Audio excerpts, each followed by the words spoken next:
Welcome to Israel Now News. I'm Yochanan El-Rom. And I'm Rebecca Rand. In our top story, Jerusalem and Amman have signed an historic aviation agreement allowing both countries to use each other's airspace. The deal also permits commercial flights access to the Israel-Jordan corridor, significantly shortening travel times between Israel and Eastern Asia and opening the skies to more routes over the Middle East. Israel's Transportation Minister, Miri Regev, said thanks to this agreement, Israel is better integrated into the region. We are opening new routes for cooperation in transportation, economics, and diplomacy with countries sharing borders, interest, and a partnership with us in the vision for regional peace. A wide majority of Israelis prefer U.S. President Donald Trump over Democratic candidate Joe Biden. President Trump has arguably done more for the Jewish state than any other U.S. president. Israel is safer, stronger, and has made regional allies under the Trump administration. On the other hand, Joe Biden was vice president during a dark time in U.S.-Israel relations. The Obama administration brokered the worst deal in history, which paved a path for Iran to advance its rogue nuclear program as it openly declared its intention to destroy the Jewish state. A recent poll conducted by the Direct Falls Research Institute reflected that 63.3% of Israelis prefer the re-election of U.S. President Donald Trump, compared to 18.8% who prefer Joe Biden. It's important to note that the Palestinian Prime Minister Mohammed Shayeta told the European Parliament's Foreign Affairs Committee that voting President Trump out of office is critical for the Palestinians. Jerusalem has announced that it is planning to immediately airlift 2,000 Ethiopian Jews and bring them home to Israel. Prime Minister Benjamin Netanyahu spoke with Abiy Ahmed, the leader of Ethiopia, and secured his commitment to allow the extraction of this lost tribe of Israel. The Jews of Africa, or Beta Israel, are descendants from the tribe of Dan. This community of ancient Israelites preserved their practice of Judaism for thousands of years.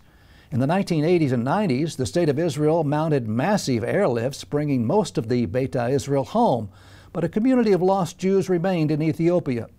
There are about 8,000 Falush Mora living in camps in Gondar and Addis Ababa, waiting to make Aliyah. 6 months ago, Prime Minister Netanyahu committed to bringing the rest of them home. Karen Hayesod welcomed the news of the impending arrival of 2,000 new immigrants and has been tirelessly preparing for their homecoming and subsequent integration and absorption into Israeli society. After years of allowing anti-Semitism to run rampant online, social media giants have finally taken a stand against hate speech. Facebook announced last week that it has banned posts denying the Holocaust. Facebook founder Mark Zuckerberg said that the increase in anti-Semitic violence in the United States caused his opinions on the issue to evolve, and he announced that the platform would update its policy on hate speech and Holocaust denial. In related news, the video-sharing giant YouTube has at long last taken a stand against the notoriously anti-Semitic Nation of Islam channel. YouTube announced that it would be removing all content from the group's leader, Louis Farrakhan, for violating the service's hate speech regulations. Farrakhan is a vehement Holocaust denier who has shared a stage with the Ayatollahs in Iran as they called for the destruction of America and Israel. 20 members of the European Parliament are demanding that the EU withhold funding from the Palestinian Authority until it rids its textbooks of incitement to violence and hatred. A report released by the Institute for Monitoring Peace and Cultural Tolerance in School Education reveals that the PA's new curriculum is more extreme than ever before. The findings prompted members of the European Parliament to call for immediate steps to withhold funding for Palestinian education, noting that the European Union pays the salaries of PA civil servants working in the education sector. The Olympic Committee avoided discussing penalizing Iran for its egregious human rights abuses at its recent executive board meeting. This comes despite calls by world leaders, rights groups, and Olympic athletes to sanction the Islamic Republic for the recent execution of professional wrestler Navid Afkari, who was arrested for his role in anti-government protests. Unfortunately, the IOC chose to turn a blind eye to Iran's human rights abuses and the murder of the Olympic athlete and refused to add the issue to the agenda of its recent meeting. An Iranian-American rights advocate wrote, "A champion wrestler was executed because he dared protest for a better life. This is an absolute violation of the Olympic Charter." The Israeli-created 30-second coronavirus test will be ready in a matter of days. The rapid COVID-19 check has been in development in India, and according to Ron Malka, Jerusalem's ambassador to New Delhi, India will serve as the manufacturing headquarters for the rapid test kit. Malka has dubbed the production of the fast test Operation Open Skies, as he believes that the non-invasive blow test will allow international air travel to return to previous levels. Malka said that the release of this test will be good news for the entire world. A leading figure in the anti-Israel boycott, divest, and sanction movement is being sued in an American court for the defamation of former IDF soldier Rebecca Ream.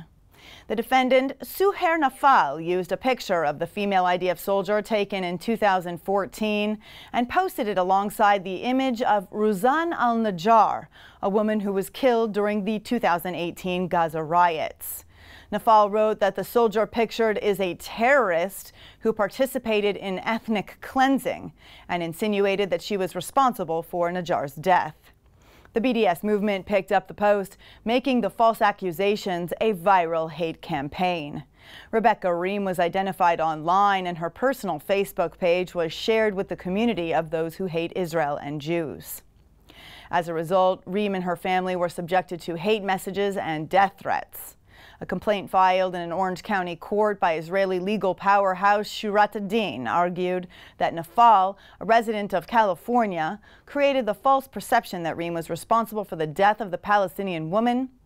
And even when presented with facts that Ream was nowhere near Gaza and had finished her army service 3 years prior to the incident, Nafal doubled down on the hate speech and false accusations against her. Bicycling team Israel Startup Nation has made history with its first stage victory in a Grand Tour race.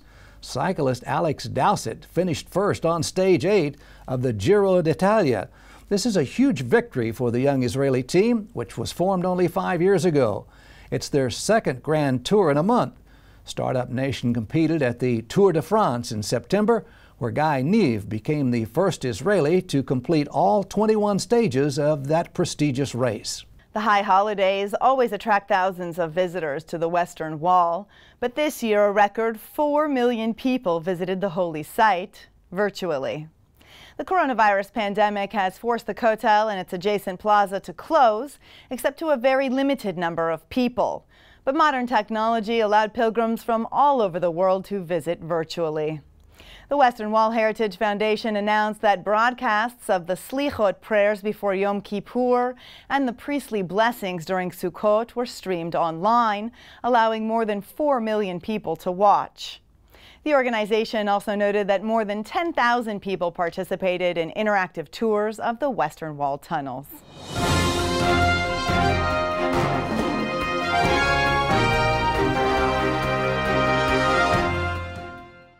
We are living in mysterious yet miraculous times. We've witnessed the most remarkable fulfillment of biblical prophecy, the Jewish people's return to Israel, and the prosperity and contributions of this tiny country in such a short time. Yet we've also seen an unexpected rise in anti-Semitism, which takes the form of anti-Zionism and alliances between groups that are fighting against the most fundamental biblical values. In the book Titus, Trump, and the Triumph of Israel, Josh Reinstein answers important questions to clarify what has driven political action from the time that the Roman Emperor Titus destroyed Jerusalem until today, when President Trump recognized Jerusalem as Israel's capital. Get your copy today and learn how faith-based diplomacy has changed the world. To order your advance copy, go to triumphofisrael.com.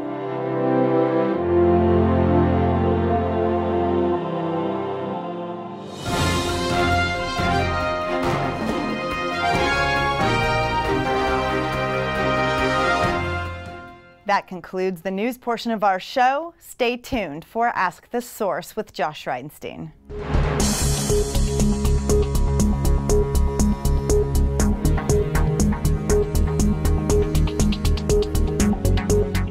Hello and welcome to Ask the Source. I'm your host Josh Reinstein and we're here in our beautiful studio in Jerusalem. My guest today is Gedaliah Blum. He's the founder of the Dapei Ketom, the Orange Pages. Gedaliah, thank you for being on the show. Josh, thanks for having me.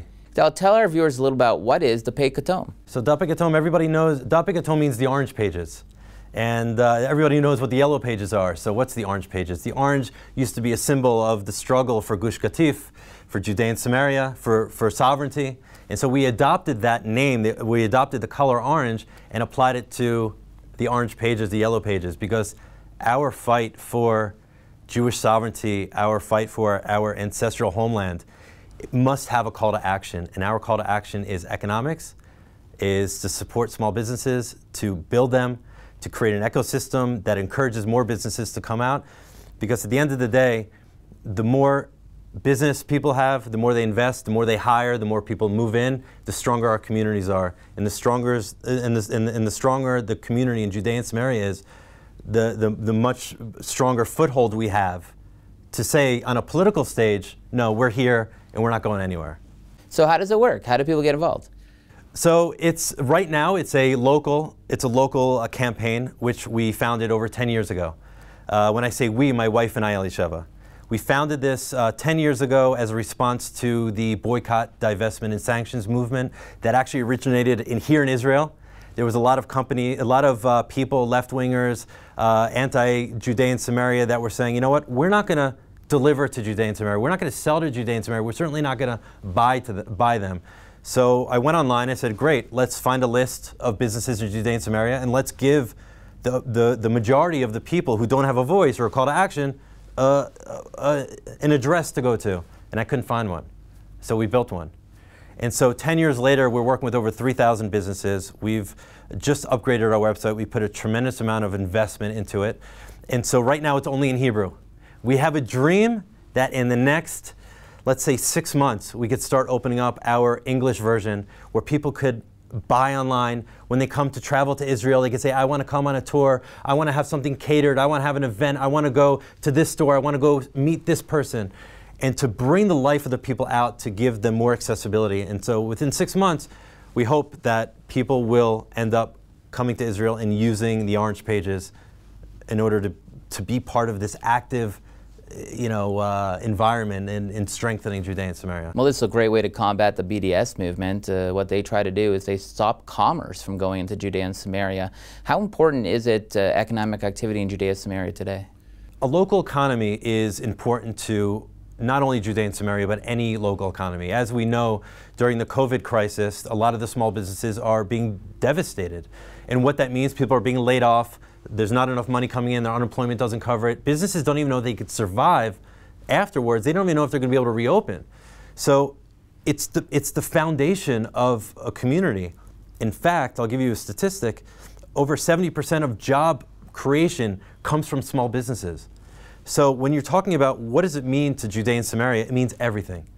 If we're creating 70% of the jobs for Judea and Samaria, we're going to have a reverse commute from Tel Aviv to Shiloh, to Gush Etzion. We're going to have the center of life that used to be 2,000 years ago, used to be in Judea and Samaria. We want to bring that center back. And the way to bring it back is to create job opportunity, to create livelihoods, to create an environment where people they don't have to leave. One of the things that are ironic about the BDS movement is they're trying to stop economic commerce in Judea and Samaria, and the commerce is usually between Muslims and Jews. It's the best example of coexistence. Why are they attacking the one area where you actually see real peace and economic peace? It's a cynical movement. Number one, the BDS was only created on the tail end of the failures of the first and second intifada. The Arabs had wars against us, there was an intifada, there was a second intifada, and they realized they're not going to beat us with weapons or terror, but they're going to try to beat us through diplomacy, and now you see their voice is much greater. Now the BDS is about human rights now, even though even their leaders have come out publicly and said, we are here in order to destroy the state of Israel. They say this. And so when they want to distinguish between Judea and Samaria or not, it doesn't matter. The Arabs and the Arab-Jewish collaboration within Judea and Samaria, the Arabs are just collateral damage. The ends justify the means as far as they're concerned. What I found out was when we started this, the Orange Pages, was that we were getting a little bit of questioning from some of the businesses. Why would I want to be on a list that BDS could take over and weaponize against us, against Israel? Why would I want to be here? I'm doing okay. You know, I could be doing better. We said, listen, you don't have to. I understand your concern. We have this idea that perhaps that there's a silent majority of people out there who support the Jewish people in Judea and Samaria, but we don't have a call to action. There's nothing to do. Yeah, we could post on social media, we could do Hezbollah, we could respond, and we could, you know, do all these different things. But where can I actually make a strategic and targeted impact through action? And so through our development of the Orange Pages, we saw this.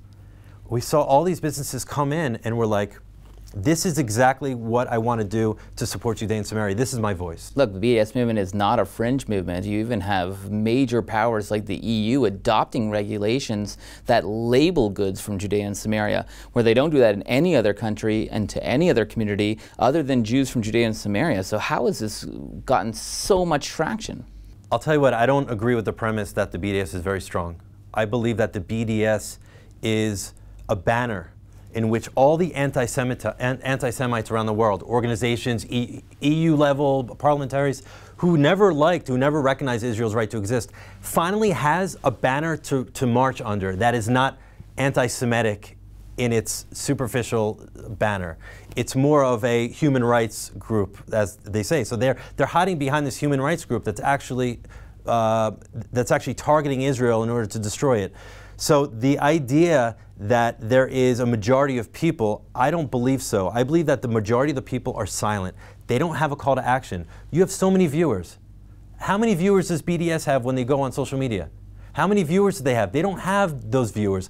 They have these hierarchy of, you know, Soros-funded, EU-funded organizations that if you took the money away, the BDS movement would not exist.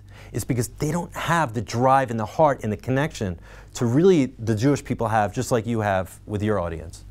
We also saw in the UN, they've just released a blacklist, a list of companies that actually, all they do is they do business in Judea and Samaria, and they're saying that this is wrong in some way. How does this affect your work? It helps. It helps my work. Because again, the loud minority of people are backing this and saying this is what we're about. That doesn't give voice to people who don't have a call to action. So we're seeing our work. We're seeing international investors saying, what can I do in order to move the needle forward more? What kind of money can I put in, and what are you going to do with it in order that I know you're going to be able to put in, you're going to generate $50 million in revenue in the next year? How many, what do I have to do in order to generate $100 million? This is a big business. We are in a new market. Judea and Samaria is hitting a tipping point. We're no longer the settlers who live in caravans. We have cities. We have communities. We have second, third, fourth generation people staying, and we're building industrial centers, we're building business, we're building offices. We are here to stay, and there's only room to go forward. So when we have detractors, it lights a fire under people and saying, listen, if you don't have a voice, then these people are going to take over. Is this how you want your world to look like? Stand up and do whatever you can in order to be able to make sure that your voice is heard, so your children and their children are proud to live in a safe and free world that's full of love, that's full of appreciation, that's connected to the Bible. And that's, you know what, sometimes you need an enemy in the arena in order to get people to take action. Gedaliah, there are literally tens of millions of people watching this show. What message do you have for our viewing audience? Do not be silent. Your voice, not only as an individual, but collectively, is more important than you would ever think so. When you don't have a voice, there's a vacuum that's filled in of darkness. We need to fill it with light. We need to show the world that we are proud and we are resolute in our belief system and what we do, and not just talk. Find something. I don't care what it is, whether it be in your own local community, whether it be connected to Israel, whether it be connected to Judea and Samaria. Find something. Every single month, find something to take action. Give a donation, write a letter, do anything. It should be part of your monthly schedule, and make sure your kids are there watching. Thank you, Gedaliah, for being on the show. And thank you for tuning in to Ask the Source. I'm your host, Josh Reinstein. Now back to the studio.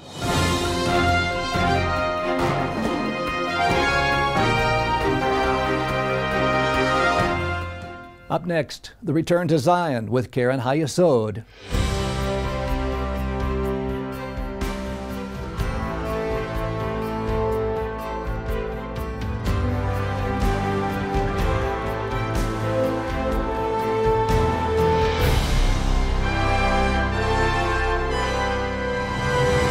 Shalom, and welcome to the Return to Zion with Keren HaYesod.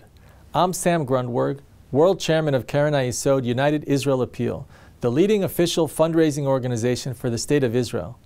After 2,000 years, we found the descendants of the lost tribe of Dan. The Jewish people of Ethiopia need your support. Please join us in welcoming them home to Israel. God bless you from Jerusalem. In that day, the Lord will reach out his hand to reclaim the surviving remnant of his people from Assyria, from Egypt, from Cush, from Elam, from Babylonia, from Hamat, and from the islands of the Mediterranean. Isaiah chapter 11, verse 11. Through their deep faith, Roy and Yuklin Chen, a devout Bible-believing Christian couple from Hong Kong, received a sign from heaven revealing their personal mission in life to help realize God's promise to return the exiled people of Israel back to their ancestral homeland. 1 year after the historic and inspirational journey to Ethiopia, Roy and Yuklin Chen have witnessed the prophetic vision gathering momentum through the continuation of the Ethiopian Jewish community's Aliyah to Israel. Within the last year alone, some 1,400 Ethiopians have returned to Israel through the assistance of Keren HaYesod, but many more have yet to complete their journey. To have the whole prophecy being lived out right before us was simply overwhelming. Not only was it difficult to see the people in the camps waiting to go back to Israel, but when Father God gave us a message to share with them, which was simply that Abba, Father, has not forgotten them, that every one of them will be brought back to their homeland. And to use a couple that's living on the other side of the world, doesn't even know where Cush is or what Cush is, that's the length that Father will go to reach his children. Roy and Yuklin came to Bangkok to an event hosted by the Friends of Israel of Keren HaYesod. They were joined by 1,500 Christian worshipers who gathered to help the fulfillment of the biblical prophecy come true. Now Israel is 70 years old. It is time that we bring Israel home so that we can join to our brothers and be one new man. We believe it is our privilege, each and every one of us, the Gentiles, to rally around our brothers and sisters in Israel and to take part in what the Lord has already set in motion. Roy and Yuklin know that their mission has only just begun and are committed to making sure that all the remaining Ethiopian Jews are brought home to Israel. The biggest blessing is not that, oh, if I give, then I will get financial reward. The biggest blessing is to know that your God is real and he keeps every one of his promises. And every promise that is made to you is going to happen because he answered the prayers of his people and they are coming home, and you can be a part of it. He will raise a banner from the nations and gather the exiles of Israel. He will assemble the scattered people of Judah from the four corners of the earth. Isaiah chapter 11, verse 12. Together we will bring all our brothers and sisters back to Jerusalem. Now is the time to act. There is still so much more we can do. Join the Chens and Keren HaYesod in this fulfillment of the biblical prophecy. Due to the coronavirus pandemic, we're expecting a massive wave of Aliyah from Jewish communities all around the world. Help us bring them home. Let's bless Israel together. To donate and get information, visit khisrael.org. Lift up your eyes and look around. All your children gather and come to you. The biblical prophecy is unfolding right before our very eyes. The people of Israel are returning to the Promised Land after 2,000 years of exile. But millions of Jews are still longing to come home. Anti-Semitism threatens many of the Jews. We must rescue them before the window of opportunity slams shut. Bless Israel by supporting Keren HaYesod United Israel Appeal, the leading official fundraising organization for the State of Israel. Together, we can fulfill the prophecy of the Bible. Let's bless Israel together. To donate and get information, visit our website at www.khisrael.org. I'm sure many of you have heard the claim that Jewish communities in Judea, Samaria, the West Bank, are an obstacle to peace. I've always been perplexed by this notion, because no one would seriously claim that the nearly 2 million Arabs living inside Israel, that they're an obstacle to peace. That's because they aren't.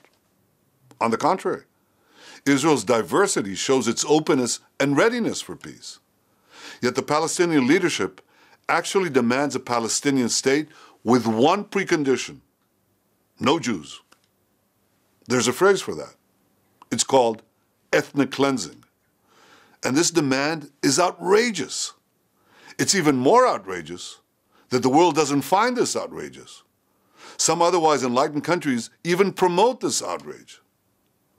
Ask yourself this: would you accept ethnic cleansing in your state? A territory without Jews, without Hispanics, without blacks? Since when is bigotry a foundation for peace?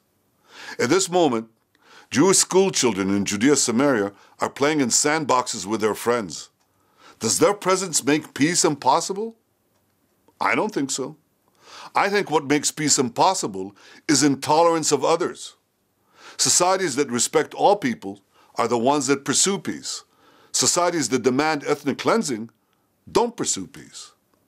I envision a Middle East where young Arabs and young Jews learn together, work together, live together, side by side, in peace. Our region needs more tolerance, not less. So the next time you hear someone say, Jews can't live somewhere, let alone in their ancestral homeland, take a moment to think of the implications. Ethnic cleansing for peace is absurd. It's about time somebody said it. I just did. The biblical prophecy is unfolding right before our very eyes. The people of Israel are returning to the Promised Land after 2,000 years of exile. But millions of Jews are still longing to come home. Bless Israel by supporting Keren HaYesod United Israel Appeal, the leading official fundraising organization for the State of Israel. Together, we can fulfill the prophecy of the Bible. Let's bless Israel together. To donate and get information, visit khisrael.org.